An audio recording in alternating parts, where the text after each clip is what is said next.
And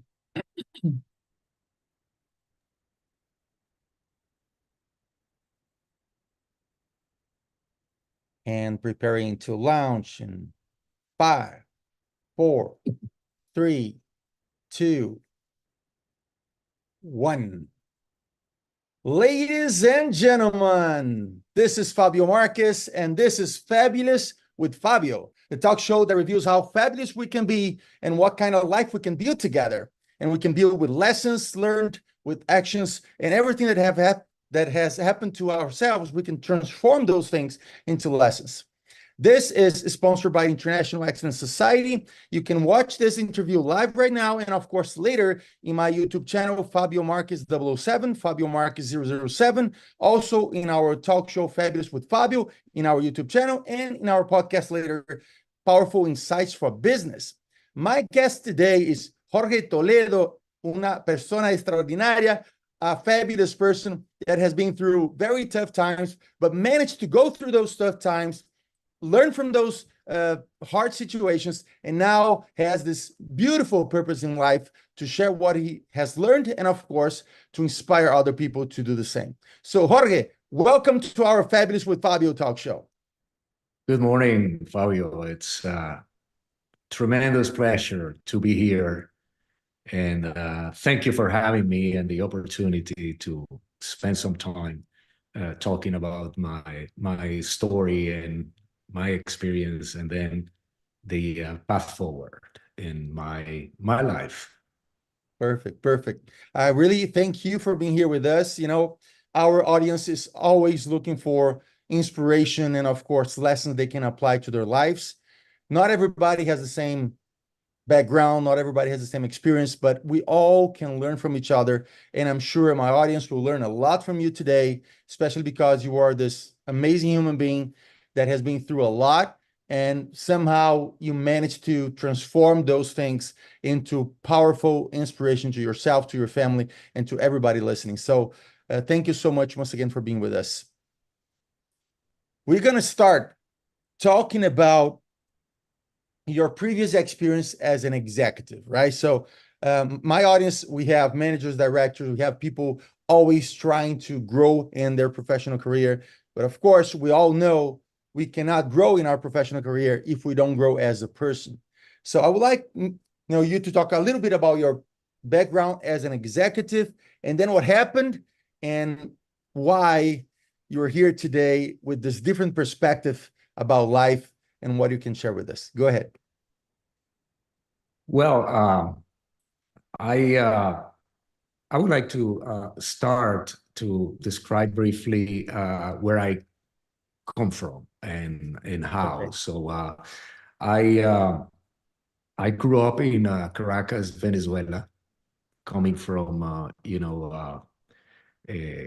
from multiple generations of immigrants, European immigrants, and that kind of culture that was based on hard work and sitting on three important elements that I think are part of the pillars of the architecture of our society, which is a culture, education, and the creation of values. I went through, I had the privilege to have a fantastic education, going to private schools, and then in parallel, I started in the music conservatory, having since I was 9 years old, I was having a formal musical education. So when I was ended high school, I had that big dilemma, going to college or becoming a professional musician, because that was happening back in the late 70s. I started having my first experiences working professionally as a musician. But, I decided, particularly because of the family pressure, to go to college and starting my mechanical engineering degree. But my work in parallel was to play gigs. And I started, having like these two parallel lives, the art and, the formal college education. Yes. So when I finished my college, the dilemma came in, and I said, well, maybe my diploma is going to be a good decor in my recording, home recording in a studio. But Exxon appeared in my life. So I already spoke English at that time, so I was bilingual. And I was hired by Exxon, just starting my career. And I started primarily doing business in South America. Because but by that time there were not international oil companies in Venezuela commercializing products because of the nationalization of the petroleum industry that occurred back in 1974. But that opened to me, a broad spectrum of life experiences, and I started traveling and having the flavor of the corporate world, and particularly within an industry like oil and gas, which has all the glamour, all the expense accounts, and you travel to first class and so on. So I said, well, you know what, music, maybe you have to wait a little bit. And that bit became 40 years because I developed a career in the oil industry. I had the great benefit to travel to do business in primarily at the time in Latin America, downstream, petrochemicals, and then gasoline, diesel, and lubricants. And that brought me to different places, Colombia, and then Brazil, Rio de Janeiro. I became a garotinho da praia, and then Mexico, Puerto Rico, and then I landed in the U.S., where I switched companies, and I started working for Citgo Petroleum in 1996. Developing a career mostly from the midstream and downstream side of the business. So I went through the whole value chain and, building my career, learning. I got a graduate degree in business administration and another in international business. And I started developing that niche of expertise doing business all over. That I had the opportunity to start introducing the Citgo brand in Latin America, in Europe, and Asia Pacific. And everything went pretty good, and I started, growing and growing and growing. I went through corporate planning, and then the supply and trading role, where I developed further my career until the last day of my corporate work, where I reached the position of vice president of supply and marketing. I was responsible for, let's say, for a refining company like this. A very simple way to see it is that you have the refining capacity, which is like a box here. And then you have crude coming in and refined products going out of the box. And then these products goes to different distribution channels and wholesale and retail channels, which primarily involves the brand. And that is where the marketing game comes. And I was responsible for what was coming into the box and coming out of the box. So I said,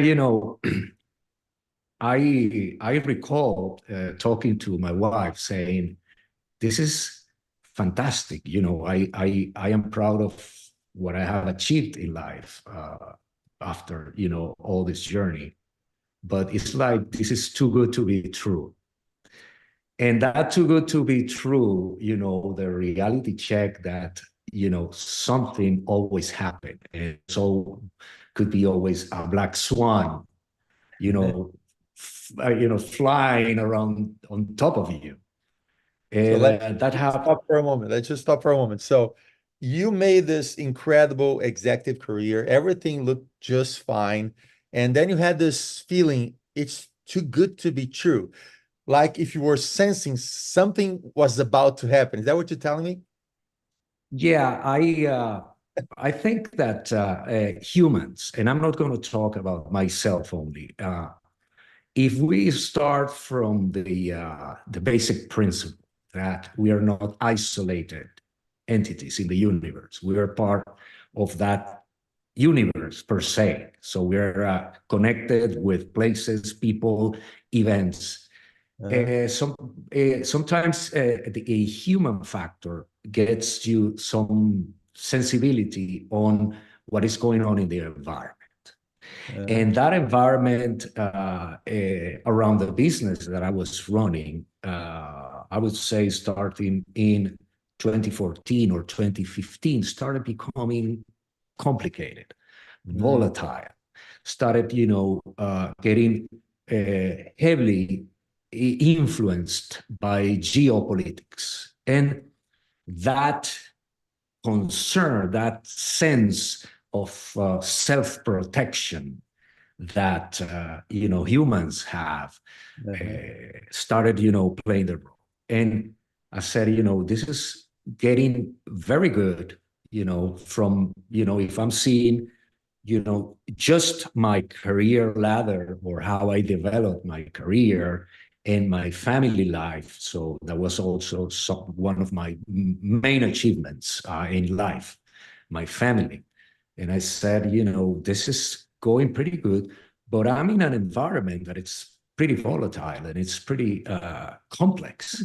So, and that's why I reached that point of this is too good to be true, because I was smelling that aroma of complexity from the universe. I see. Wow. And then what happened precisely? I already talked to you previously and you explained to me, but we need to let people know here something happened, right?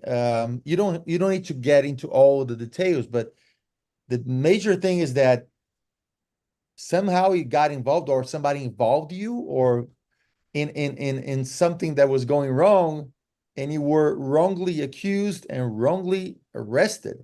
Explain that to me. Well, I mentioned 2014 because in 2014 was the during the Obama administration, there was the first formal sanction imposed from the U.S. to Venezuela. Mm. And this system of sanctions started, growing like as a snowball effect until 2017, during the Trump administration, that a formal set of economic sanctions from the U.S. into Venezuela started. The relationship between the two countries became very sensitive and very confrontational. Mhm. And that's why, doing business or having to do directly or indirectly with Venezuela became pretty complex. At that time, the largest crude supply contract that our refineries had was with PDVSA, the national oil company of Venezuela. I Mm. am talking at the time 310,000 barrel per day contract. Is a huge contract from the supply standpoint. That contract justified every once in a while some traveling to Caracas just to discuss matters related to You were the living in the execution of US, a but contract. you had to travel to Caracas several times. All right. And it was like a business as usual. But in November the 18th, 2017, there was a Saturday, the weekend before Thanksgiving. Mhm. I was in the Thanksgiving state of mind. And I recall that I turned off my company's cell phone said, I'm going to take the Thanksgiving week off. And I had visitors from overseas, from my family, to spend the Thanksgiving days with me. And I'm going to be in full dedicated to my family and to relax. But I made the terrible mistake in the evening to turn on the company phone, and an email appeared with the meeting request. You need to be tomorrow in Caracas for a general meeting that's going to start on Sunday afternoon until Monday morning. So that means that I had to travel Sunday morning to be able to attend there. And there were other 5 executives from the company that were requested to be in the meeting. In Caracas. So in Caracas. And I said, well, if this ends on Monday morning, I'll be on time for, fulfilling my Thanksgiving agenda. I had golf already set up, and I'm the official cook of the holidays in my house, by the way. So I had a duty, and I already a menu prepared and thought, So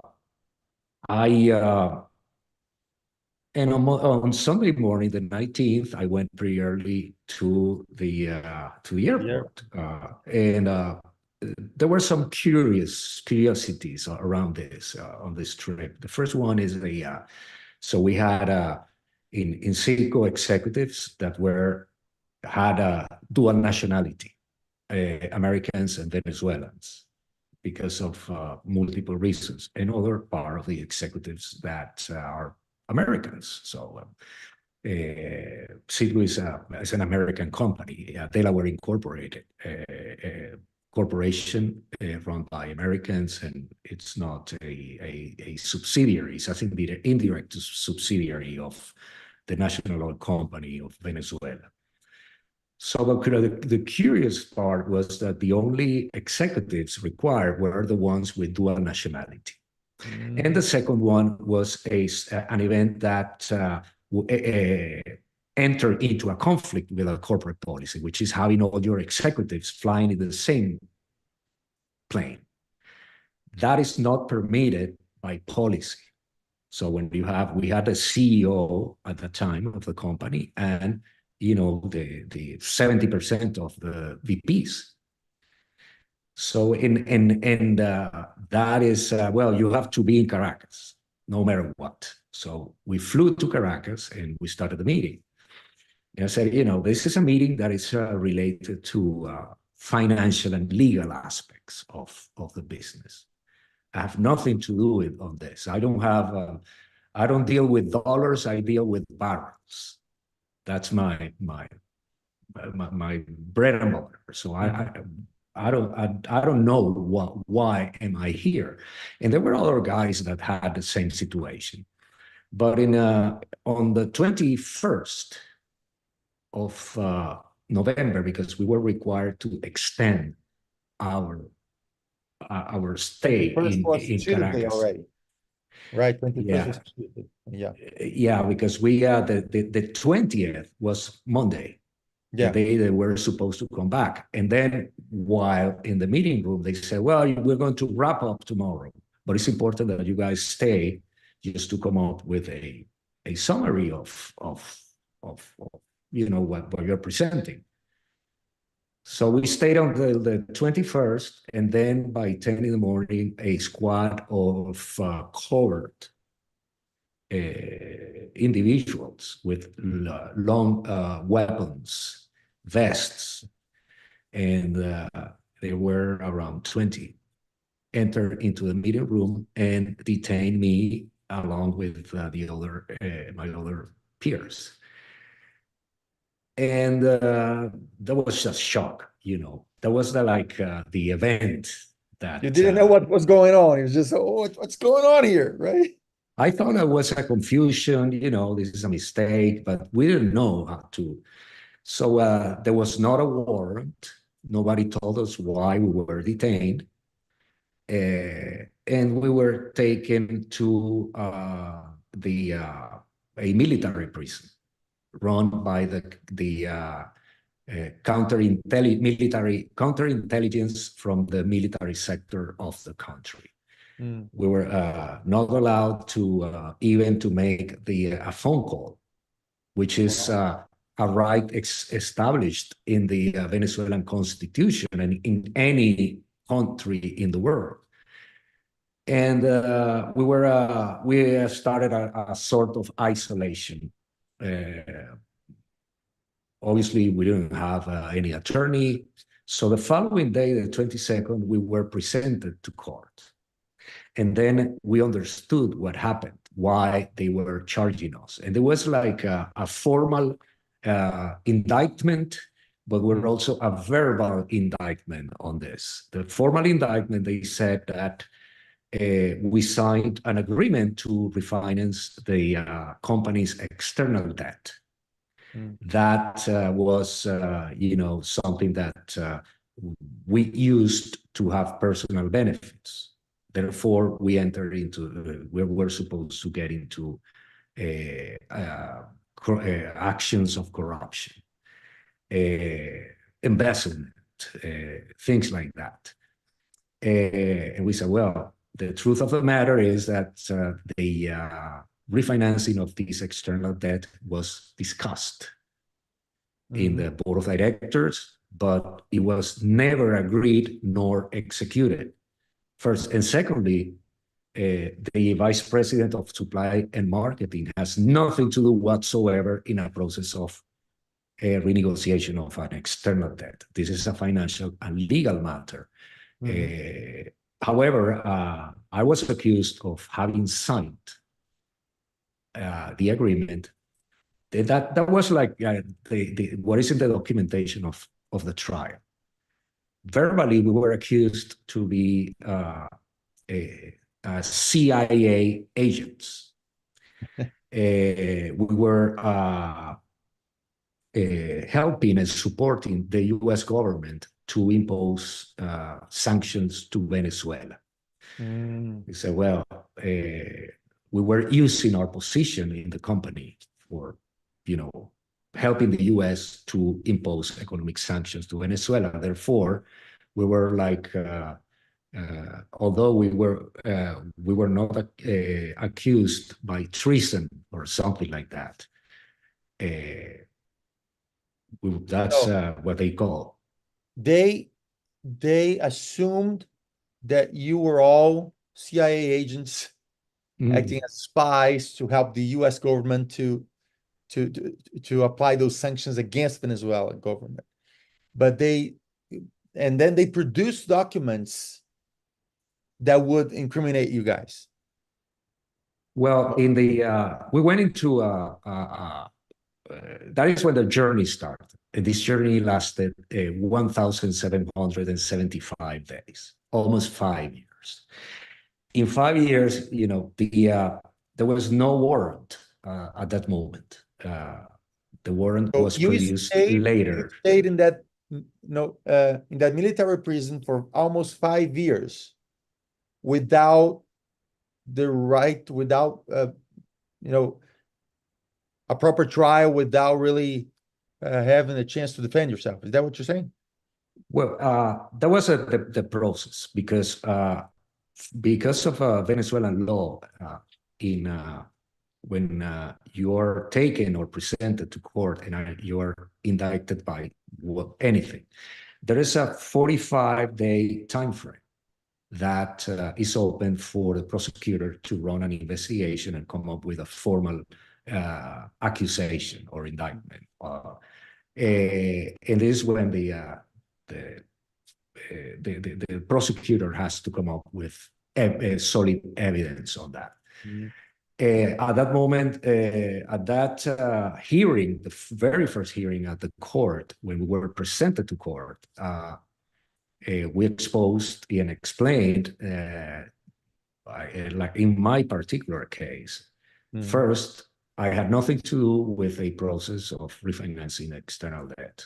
And secondly, this refinancing never occurred. was not even negotiated, was in the horizon, in the midterm plan at that moment. But the judge decided to put us in prison because we had the perception that we wanted to run away from the country because we didn't have any route, anything in. So at that moment, we requested consular support from the U.S. Embassy. At that time, the U.S. Embassy in Caracas was open, and both countries had a diplomatic relationship. And they said, you are not entitled to any consular support from any foreign country because you are here prosecuted as Venezuelans because you have dual nationality. And that explained why only the executives with dual nationality were requested to attend the meeting. We were also forbidden to have permanent communication with attorneys. It was pretty hard to select an attorney without having the ability to to screen the options, even to speak with the families. We spent almost a year without talking to our families, only through intermediaries.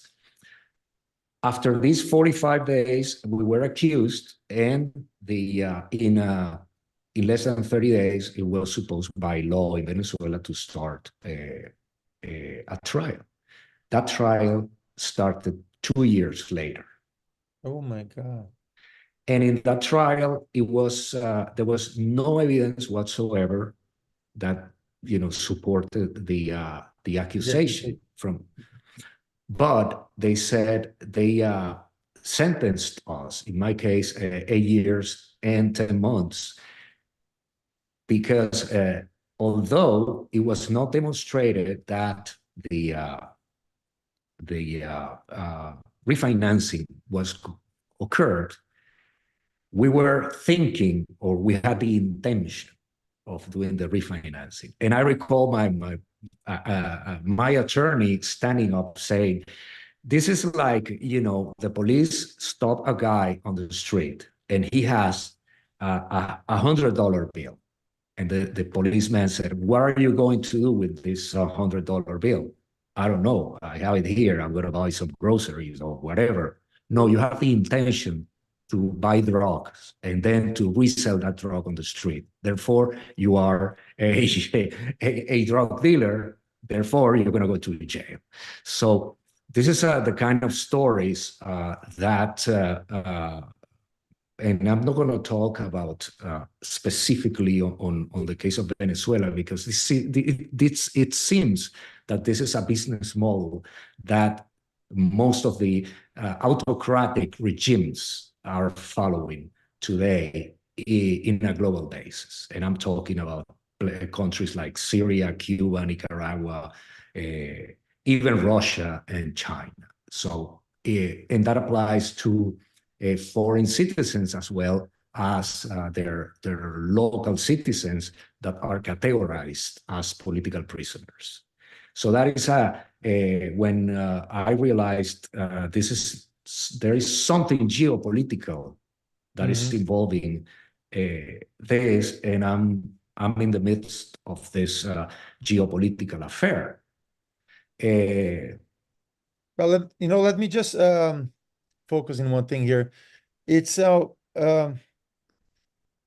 you got arrested because of this argument. Oh, you had the intention of doing something you didn't do. So, long story short, right?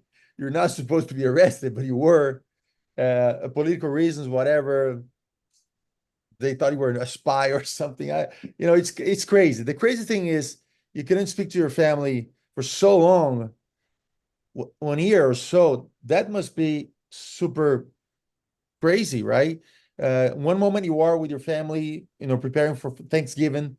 Then a few hours later, you are in Venezuela and you are arrested, wrongly accused, and you don't have any even the right to talk to your family for 1 year directly, and then 2 years go by, it's crazy. So now I just would like to focus more on this difficult times, because the reasons why you got arrested, it's clear to me, was a mistake, was any kind of right crazy thing going on. But I believe it's important now to focus what happened there, because I know that not everybody uh, were able, was able to get through those times, right? I understand you lost a few peers, a few colleagues that wouldn't, they were not able to make it, right?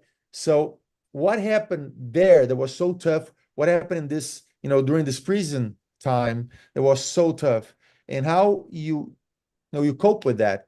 So you're here today, right? You're able to go all the way through this craziness, and you were finally back to your family. So, tell us a little bit about this time in prison, what happened there, and how you talk to yourself to remain calm or just survive. Well, it was a process that evolved along the almost 5 years, which is clearly segmented depending on the first segment, or the first stage is like the reality check. You go from confusion into, the reality check, that you say, well, when I realized that I was involved in a geopolitical case, my reality check was, there's no easy way out on this. This is complex, because my release depends on the evolution on how two states are going to discuss my. Yeah. And then when I realized that the purpose of having me within this crazy detention was simply to use me as a bargaining chip, as an element of coercion with the United States. And that is what today is known as hostage diplomacy. Now, the reality check, I think, is very important, because it's the assessment of the situation you are in. That is the first step. In my case, I said, well, I was concerned about many things. 90% or 95% of this was occurring outside the prison. And I was concerned by things that I didn't have control: financial, family-related, work-related, media, trying to reach, people that I thought that could be in a position to help me, but I didn't have. I was forbidden to make phone calls. I was forbidden to write letters. I was forbidden for everything. So, and I said, well, I want to know what in reality is under my control. And my reality check was that I have nothing under my control except three things: my mental, physical, and spiritual health. And I said, well, that is what I'm going to be focused in order to survive. And that is the assessment of the reality or the situation, to see the situation as is.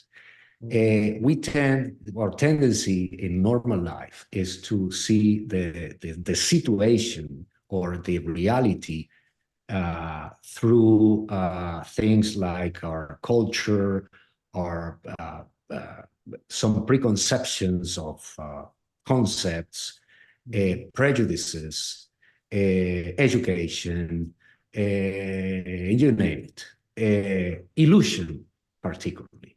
Something that we have the illusion that the reality is going to be in some way, and this is not. It's like, just to give you an example, I recall one of the prison mates one day approached me and said, sir, I feel that this weekend we're going to be released.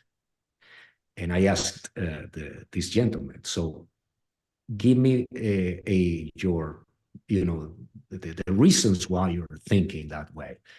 I don't know, but I feel it. And that is, and the weekend came, and then Monday, and nothing happened. And when you see your situation through illusion, that Monday, when you say, well, nothing happened, is like a punch on your face, is a source of depression.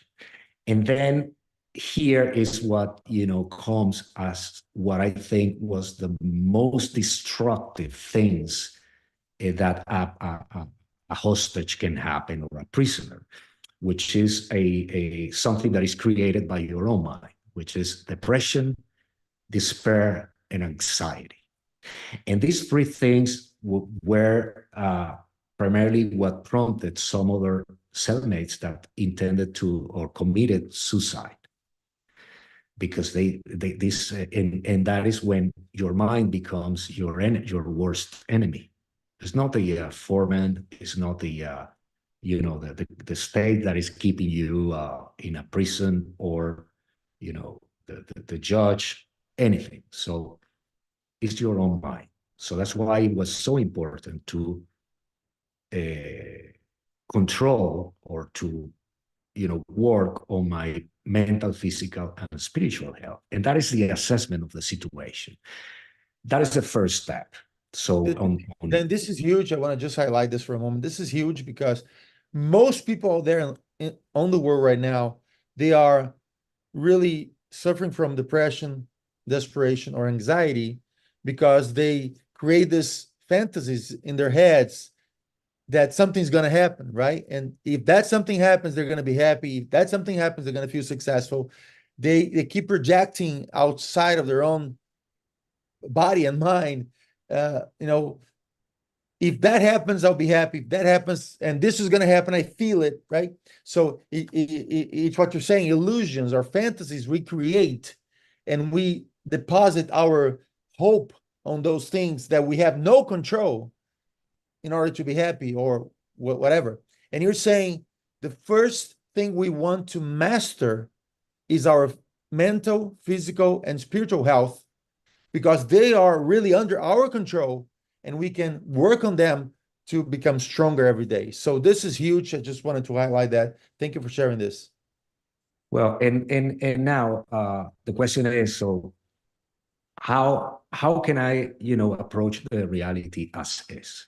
And this is an internal process, an internal process in the human, because what differentiates a good day and a bad day is our attitude. The situation is the situation. So what makes a difference is the way we approach it. And I, in my discussions or my conversations with cellmates, sometimes they say they approach me saying, with that complaint that nothing is happening, so I'm losing the best years of my life, etc. And I said, well, there's a way. Your attitude is fundamental. And if you want to check pretty easy how you're doing in terms of attitude, the approach on the opposites is a good way of, and I selected three opposites. So in order to differentiate good attitude and bad attitude. And basically a good attitude is when you are positive, you are optimistic, and you are grateful. And the bad attitude is when you are negative, you're pessimistic, and you complain about everything. So see yourself. How's your daily behavior? How's your natural behavior? How you're approaching your environment?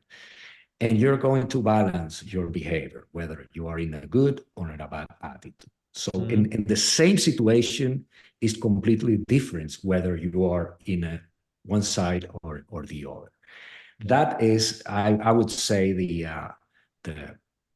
because regarding the conditions I was in a dungeon. I was in a sometimes in isolation, sometimes in an overcrowded place with other cellmates. I don't want to get in depth into this, but I want to say that I was tortured physically and psychologically.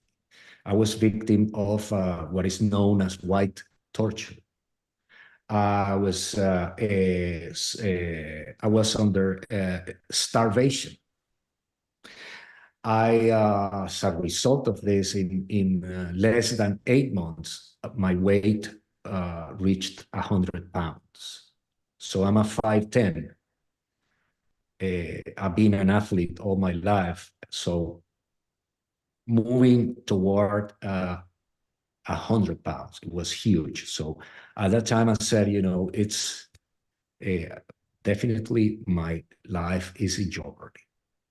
So all this concept of the first stage of assessing reality or assessing the situation as is when your risk and change management comes into the picture. Mm-hmm. So we are in what I realize is I'm in front of a situation where I need to manage risk and manage change. Otherwise, I am not going to survive. And that is the first segment of my process to survive. Mm-hmm. Now, when you know where you are, standing up. I said, well, I'm here. And I'm in this situation under these conditions, and I'm getting all this effect in my body and so I'm suffering multiple ailments, and I went through many of them as a result of the conditions. Then is your choice, what I call the second step, or volition. Is the faculty or the power of using my will. So I need to make a decision. Very simple. What is going to be my decision? To survive or not to survive? And that is what I call the what. And in my case was, I decide to survive. So I'm going to survive. I'm not going to let the environment going over me. I am going to influence the environment in some way, the way I can, in order to be able to survive. Because we need to also keep in mind something very important. Impermanence is what rules the universe. Anything in life is not permanent. The only permanent thing in life is change. Mm-hmm. And we need to be prepared to manage change. And this is a basic, a fundamental belief that applies not only in my case, applies in any aspect of life, whether mm-hmm. work, personal, for an athlete. So it's universal. So that it's within my volition segment is, I need one of the main drivers that I need to consider is that this situation has an expiration date. I don't know when and how, but I have the conviction that it's at some point in time it's going to end. Therefore, I need to reach that finish line of this long distance run in a survival mode. And that is the what. And then the why. So why am I going to survive? And this is another important factor on your survival process, because it's what gives you purpose in life and a meaning in life. And in my particular case, it was my family.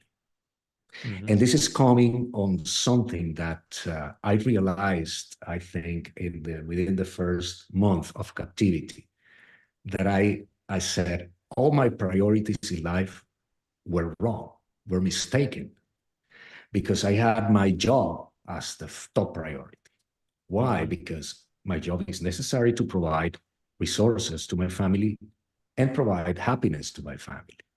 And that was a justification to work, 14 hours per day, travel 80% of my time, and being absent in most of the important moments of my family life. And then when I was in captivity, I said, well, I want to see my daughter, my son, my wife, my mother, my brothers, and I can't. It's not my choice. It's because I can't. And I don't know if I am going to be able in the future to see them again.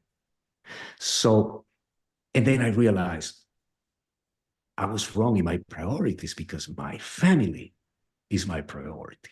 Mm-hmm. My job is just an instrument to provide happiness to my family, but it's not the ultimate goal in life.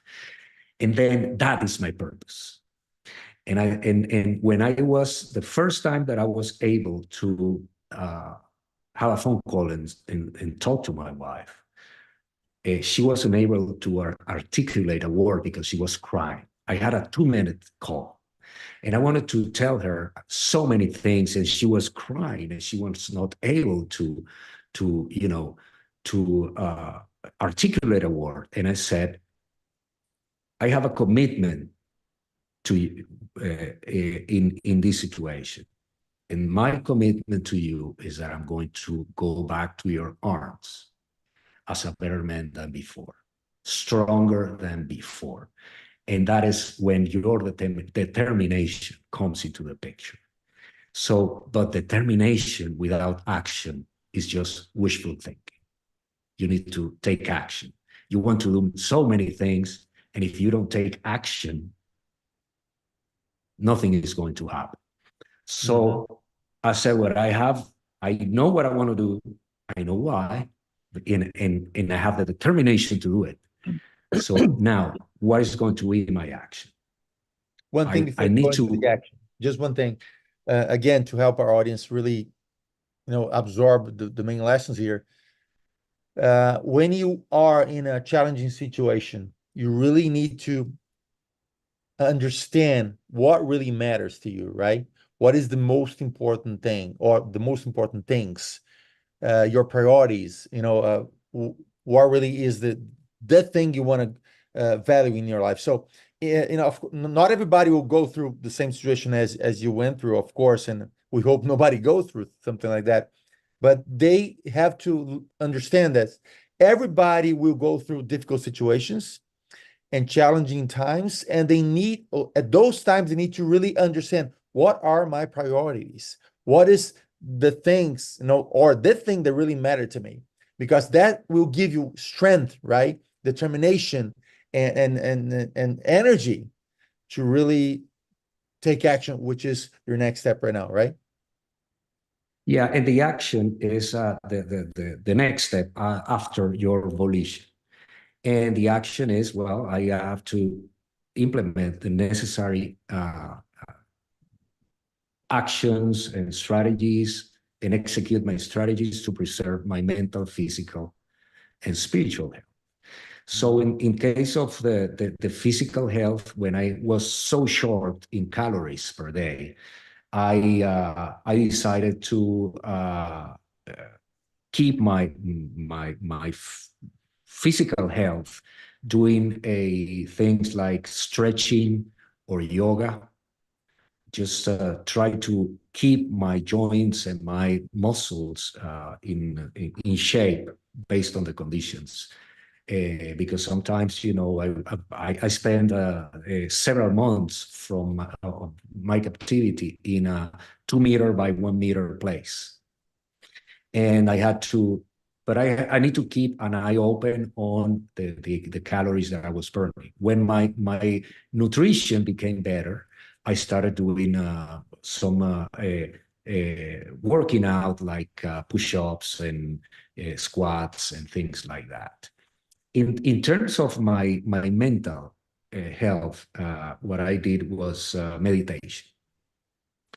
A lot of meditation in order to try to, but not meditation to pursue relaxation, which is a commercial meditation that you can find anywhere. I was pursuing a high level of concentration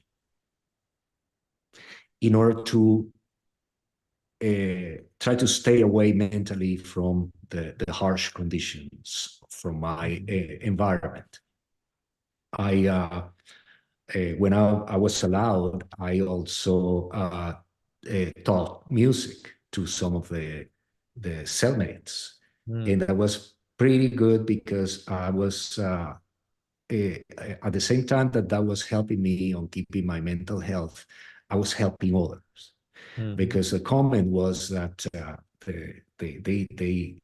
they told me, you know what, in this hour or 2 hours that we spent together into music, I totally forget where I am. I forget that I'm in prison. So in that moment, so these cellmates were so grateful on the opportunity to learn music, because that took them out mentally from that the place, and that helped them to cope with these three elements that your mind creates: anxiety, despair, and depression. So that is in the case of spiritual health. Well, that's several aspects on this. The first one is, what is your concept, or what is your conclusion on the situation that you are facing? Because as I said, I was captured, I was detained without any reason, submitted to a sham trial, and so why this happened? And I went back entirely in my life just to find, like, what did I do wrong? It was I did something wrong, or is somebody else's fault? Like there's a bad guy that caused me something wrong. That's one way of seeing, If you move this to a subsequent level, you say, well, is this my karma? Saying that, your karma is basically cause and effect. So I did something wrong in the past that led me into this. So I'm facing a consequence of an action that I took. Or if you move this to a upper level, is it my mission? Or in other words, I have to live this moment in my life as a prerequisite of something that is coming next. And that is when you are seeing turning a tragedy into an opportunity. And conceptually is that, adversity, changes, challenges, obstacles, there could be a source of value. And everything goes back into your internal condition. That is something that I consider totally spiritual, because that is like laying the foundation on how to start. And in addition to that is as I mentioned in our previous conversation, I practice Buddhism since 1985. So along this, what I call this happy meal of preservation, my mental, physical, and spiritual health, the Buddhism as not as a religion, as a principle of life, helped me also to complete the whole, or close the whole circle. And one day, on October the 1st, 2022, finally, both governments, the Venezuelan and the US governments, reached an agreement, and I was released as a result of this political dialogue within the two countries. And everybody else released, or just you at that time? We were released, my colleagues and I, and two other Americans. So there was a group of 7 released that day, and that was the result of a negotiation that brought a prisoner swap. So that materialized that situation that I mentioned earlier about using us as a bargaining chip for coercion of foreign policy from these states that perpetrates the so after 1,775 days, I was released, but I survived, and I was successful in keeping my mental, physical, and spiritual health. And I came back. I fulfilled my commitment to my family. And they took you to an island in the Caribbean islands, right? They didn't take you to Miami or to United States. They took you to an island in the Caribbean. Well, since we were involved in a prisoner swap, the swap had to occur in a neutral place. Neutral territory. Yeah. So where both human commodities were going to be exchanged. That day, we were took out of the prison. We were covered, hand and feet cuffed, and taken to the airport in Caracas. We jumped into a plane, and at that moment they uncovered us, and I was able to see the surroundings. It was a turboprop, so when we took off, it was bordered in the eastern coast of Venezuela in front of the Caribbean. So because of my background traveling all over the Caribbean and Latin America, I had a good sense of where I was. And I recall, one of my peers saying he was very concerned because he thought that we were moved to a prison in Cuba, or are we going to Cuba? Or no, we're heading east. It's like heading to Trinidad. So, but Trinidad visually is obvious because it's a huge island, but the plane headed north, and we landed in a small island in the Eastern Caribbean, which we learned later there was St. Vincent and the Grenadines. And there we were waiting for the American jet to land with the other human commodity, and then the exchange occurred right in at the right in the airport. So we went out from our plane, and the other guys did the same.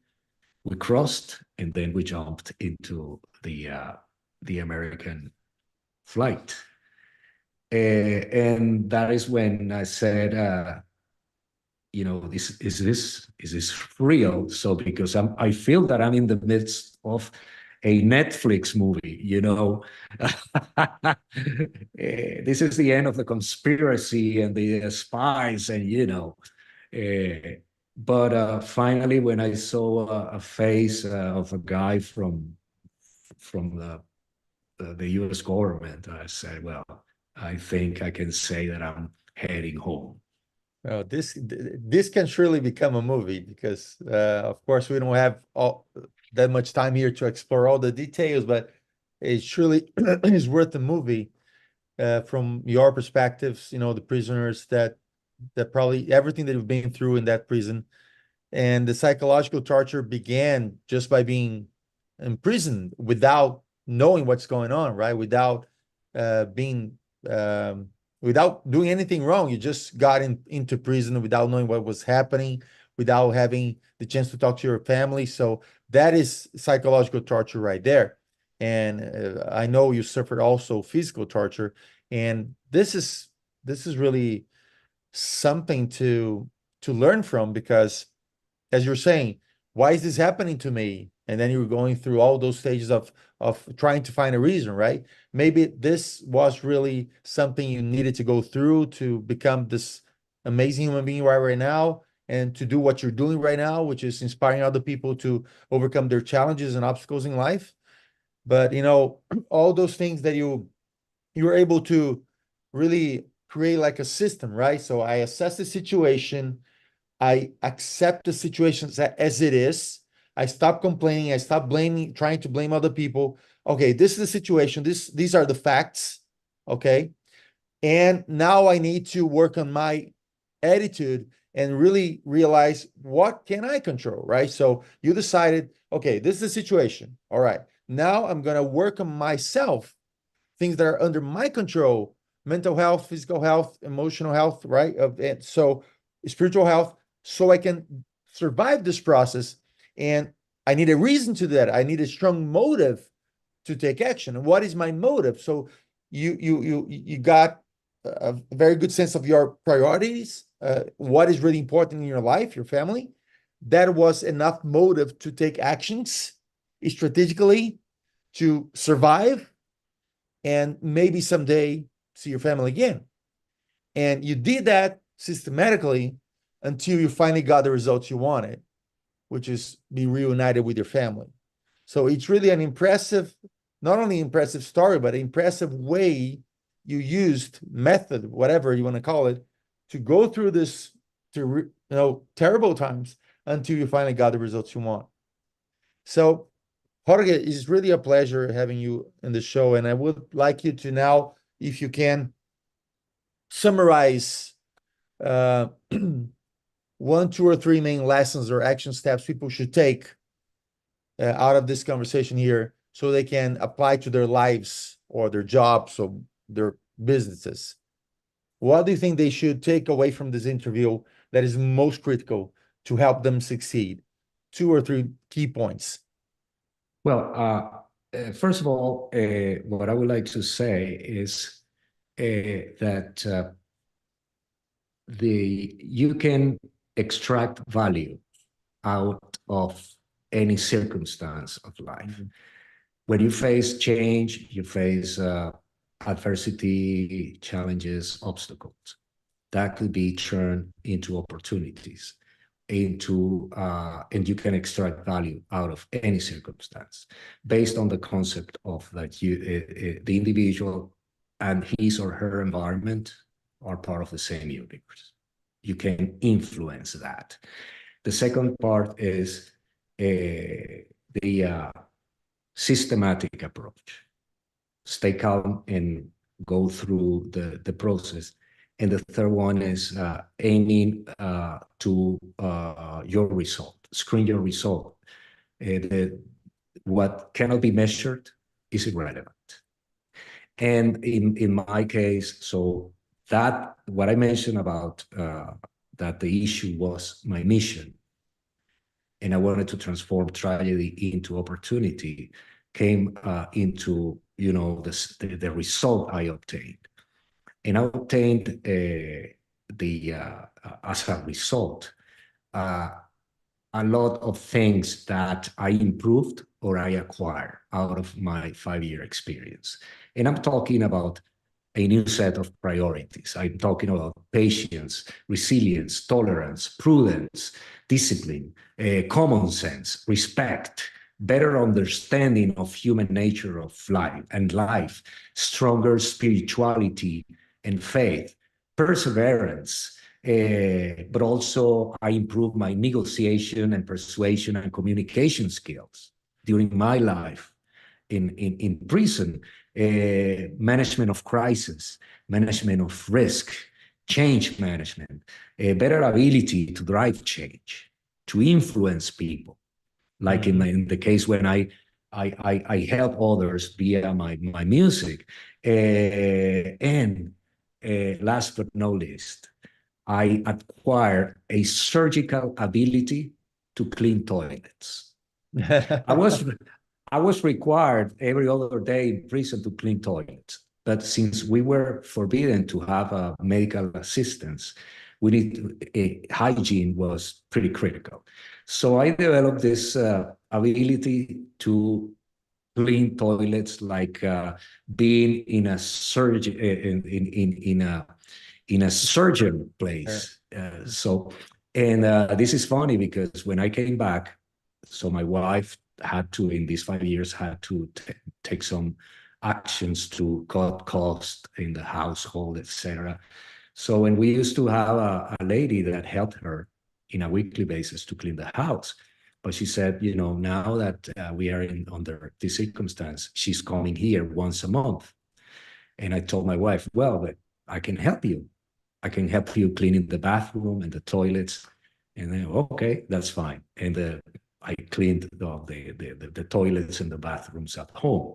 When my wife came and checked my job, she said, well, I'm thinking to get rid of the lady because I have this new guy that is perfect cleaning toilets. So that was part of the my portfolio of new things that I acquired. And that is the result that I got. So now I'm not talking about, you know, how harsh conditions were in the prisons or how the prison system in Venezuela is, political prisoners. You can Google that and you're going to get better information. My point is, and this is now my mission in life, I'm trying to tell the world what I did to survive. And also another important message, how to extract value out of change, out of challenges, adversity, and obstacles, and transforming tragedy into opportunities. That's amazing, man. And now we can use a metaphor of toilets, actually, if we learn how to clean our toilets in our minds, right? Because many people have problems dealing with situations because their minds are dirty with negative thoughts and negative feelings. They need to clean their toilets in their minds to become more positive, more productive, and get better results in life. And it's really amazing how you are doing this. You know, you are now a professional speaker, and you are taking your message and your lessons learned to organizations so they can help their teams to better understand. Listen, life is not perfect. No, bad things may happen, but if we keep our attitudes in good shape, like a positive attitude, and we clean the toilets inside our minds, we can have much better opportunities and chances to make things happen and to get to achieve amazing results. So to everybody watching, we're gonna, you know, right underneath the video, you're gonna have all the links to Jorge Toledo, profile and website, whatever. So you're gonna know how to get in contact with him if you want to hire him to speak at your, at your company, to talk to your teams, to make them see that there's always a way to deal with difficult situations and to get positive outcomes and lessons learned from every situation so we can prosper, we can, progress, we can make things better. I want to thank you very much, Jorge, for being here with us today, for sharing your story and your message and your mission in life from now on as a professional speaker. And I hope everybody watching will at least visit your, your profile, your website. And if there isn't, a leader here, listening to us, you have to bring Jorge to your organization to talk to your teams about how to manage change, how to deal with difficult situations, how to overcome obstacles and become better human beings. That's why Jorge is one of my fabulous guests today. And once again, I want to give you a few seconds. So if you want to say the final words and say goodbye to our audience, I really appreciate your coming to my show, Jorge. Well, Fabio, first of all, thank you for this time and opportunity. I enjoyed the conversation, and well, it's my final message. It's one of my mottos in life. It's we need to make our spirit the master of our mind, not otherwise. And that means that not only we can take control internally of our system, we can take control about our environment, because individual and environment are part of the same package, or they're not separated. So if we have the will, we can change things for the positive and create value. Perfect, perfect. Thank you once again. And for you watching, if you want to make sure you see this interview and others as well, go to Fabio Marques 007 at YouTube, go to our podcast and talk show Fabulous with Fabio. And if you want to know more about, maybe you want to share your story with us as well, if you think you have something to add value to our society, you can reach me at fabulouswithfabio.com, fabulouswithfabio.com. And there you're going to see everything you need to maybe be part of our show in the future. Jorge, once again, thank you so much. God bless you, man. And talk to you soon.